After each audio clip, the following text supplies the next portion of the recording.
녀석아 글룸베 호와 야모아 요 글룸베 몽 대시 글룸베 미카 호와 콜은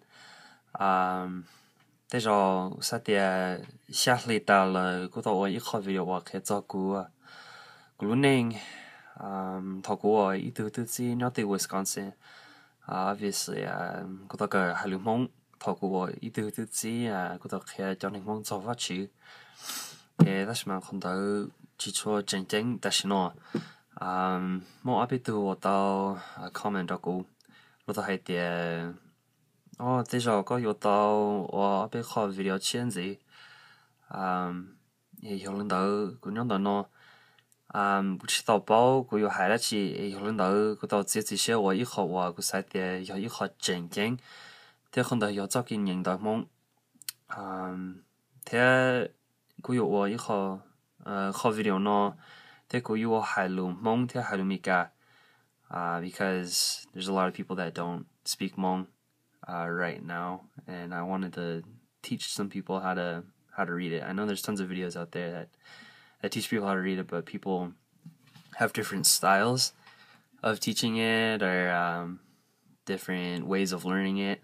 I don't know if my way is going to be any easier or anything like that. I don't even know if it is my way. I'm just doing it just to help out, because I feel like a lot of the young people out there, the young Hmong kids, they don't really know how to read and write Hmong too well. And I think reading and writing Hmong is actually pretty important because it kind of keeps the culture alive. Eventually, once the older generation dies off, the younger generation, they're not even going to speak Hmong anymore. They're not even going to know how to read or write it. And so the culture is just going to slowly die away. The language is slowly dying right now anyways. And I think it's really sad because Hmong is definitely beautiful. It's a beautiful language, and so I want to help keeping it alive. And so I wanted to make a video to help people learn how to read and write. And so I know there's tons out there, but hopefully this one will help somebody. And so I decided I was going to start out with just like the easy stuff. The vowels. The vowels are pretty simple, extremely simple. There's only 2 vowels in Hmong that a non-native might have trouble with. This video is for Hmong kids and for white people or African Americans or Hispanic, whoever wants to learn Hmong, it doesn't matter. Because I know when I was becoming a missionary, I knew I was going to speak Hmong. I wanted to learn how to speak it, before I even went, because I just thought it was so cool. And so maybe somebody like that will see the video and maybe this will help out. And so I wanted to start with vowels, and so I'll point you to what I wrote out. Alright, so, oh yeah, by the way, if you want to friend me on Facebook or something like that, if you want to like practice reading and writing in Hmong, that's totally cool with me. That's my name on Facebook. It's called Yamwa Smith. Yamwa is my Hmong name for people. Well, in Hmong, of course. And so that says Ningda Hmong. And so it just means like reading Hmong, pretty much. So vowels, and so the little asterisk right there is tricky for non-natives, so I just wrote that out. Alright, so like the basic vowels, there's A, E, I, O, U, and W. W is a vowel in Hmong. And it's pretty tricky for non-natives as well. As you can see, I put an asterisk next to it. And so I'm gonna like go through it, and I'm gonna pronounce everything how it's pronounced in Hmong. So the A is pronounced A, as in like apple. For example, like the last names in Hmong, Va or Ya, like that. It's like an A kind of sound, as in apple. And then E is A, as in the month May. I is E, as in key. O is Aw, as in saw.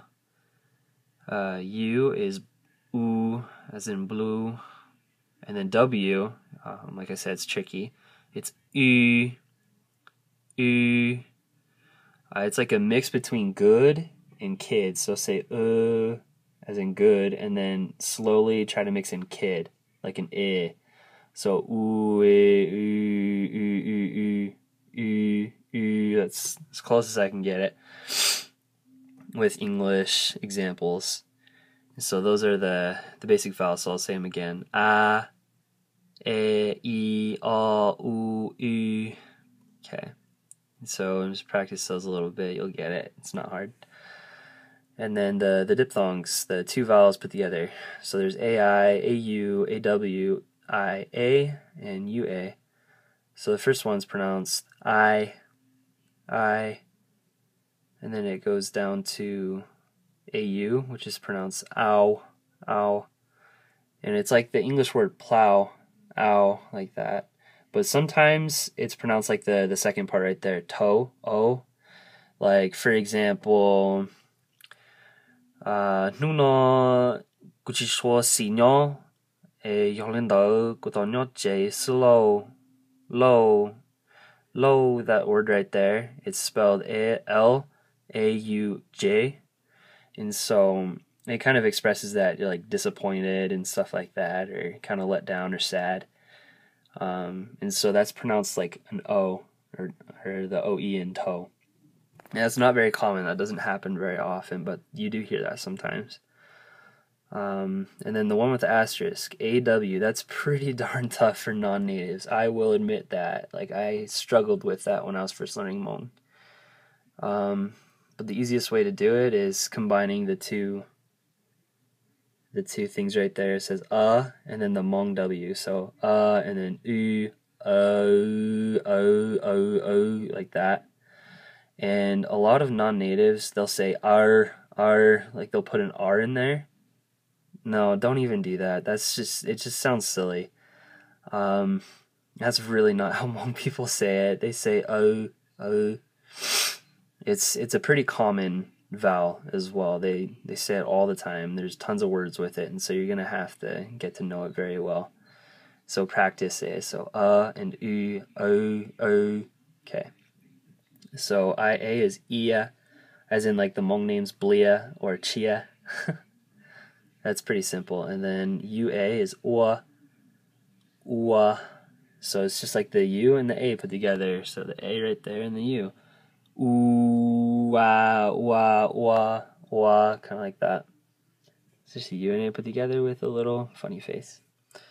And then the last part of it is the double vowels. And whenever you see a double vowel, it means it has an NG ending right there. And so a double E would take the sound of a normal E, as in me, a, and then you would just add an NG on it. So eng, as in sang right there. Like you sang a song, which is the double O. The double O is ong, so sang a song. So it's pretty simple. And then double W, you only see one word that has a double W. And it's a Lao word, by the way. Hmong people just borrow it and they rarely even use it.